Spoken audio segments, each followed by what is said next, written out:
Share করলাম বেতো শাক ভাজা। বেতো শাক 2 আঁটি নিয়েছি, পরিষ্কার করে ধুয়ে নিতে হবে।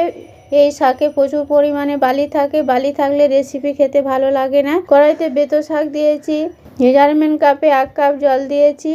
এমনভাবে জল দিতে হবে শাকে শাক ভাপিয়ে নেওয়ার সময় জল শুকিয়ে যাবে। লো টু মিডিয়াম ফ্লেমে শাক 2 মিনিট ভাপিয়ে নিয়েছি, ভাপানো হয়ে গেছে, নামিয়ে নেব।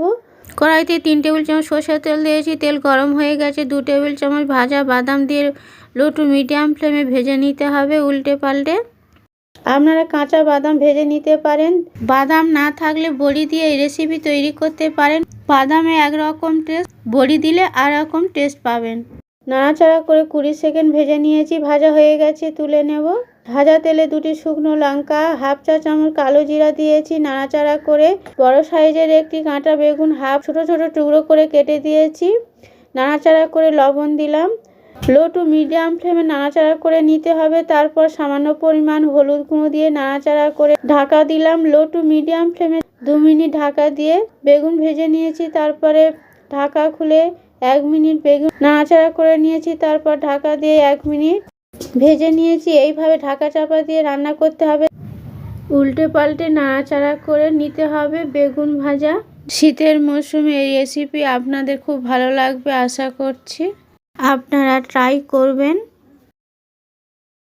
তারপর সিদ্ধ শাক জল সমেত দিয়ে দিলাম, নাড়াচাড়া করে নিতে হবে।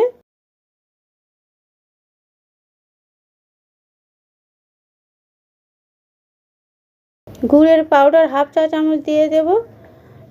লো টু মিডিয়াম ফ্লেমে 2 মিনিট নাড়াচাড়া করে নিয়েছি।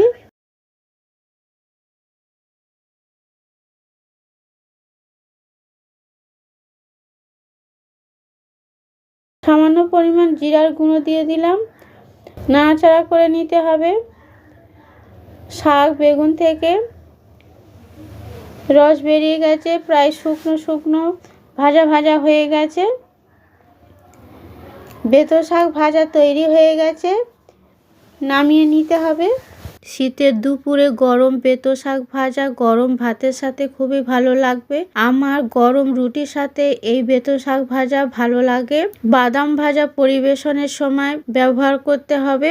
আগের থেকে বাদাম ভাজা ছড়িয়ে দিলে বাদাম ভাজা নরম হয়ে যাবে, রেসিপি ভালো লাগবে না। ভিডিওটি শেষ পর্যন্ত দেখার জন্য ধন্যবাদ। ভালো লাগলে লাইক শেয়ার কমেন্ট করবেন, নতুন বন্ধুরা সাবস্ক্রাইব করবেন। রান্নাবান্না তমালিকা চ্যানেল ফেসবুক থেকে দেখলে ফলো করবেন। সবাই সুস্থ থাকবেন, ভালো থাকবেন, নমস্কার।